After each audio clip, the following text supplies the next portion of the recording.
ஸ்ரீவில்லிபுத்தூர் அருகே வம்சாபுரத்தில் mini bus கவிழ்ந்து 4 மாணவர்கள் உயிரிழந்த சம்பவத்தில் அரசு பேருந்தை சிறைப்பிடித்து பொதுமக்கள் சாலை மறியலில் ஈடுபட்டு வருகின்றனர்.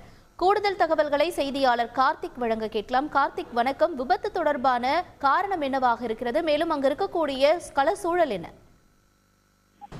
வணக்கம். அதாவது ஸ்ரீவில்லிபுத்தூர் அருகே மம்சாரத்துல இருந்து ஸ்ரீவில்லிபுத்தூர் நோக்கி வரும்போது மம்சாவரம் அரசு ஆரம்ப சுகாதார நிலையம் முன்பு மினி பேருந்து கவிழ்ந்து விபத்துக்குள்ளானது. இந்த விபத்துல பள்ளி மாணவர்கள் மற்றும் கல்லூரி மாணவர்கள் மொத்தம் 4 பேர் உயிரிழந்திருக்காங்க. இதுக்கிடையில இந்த பகுதிக்கு அதிகமாக பேருந்துகள் இல்லாதனால பள்ளி மாணவர்களும் கல்லூரி மாணவர்களும் பேருந்து தொங்கிய நிலையில பயணிக்கிறதுனால இருக்குது. இதனாலதான் இந்த விபத்து நடைபெறுது.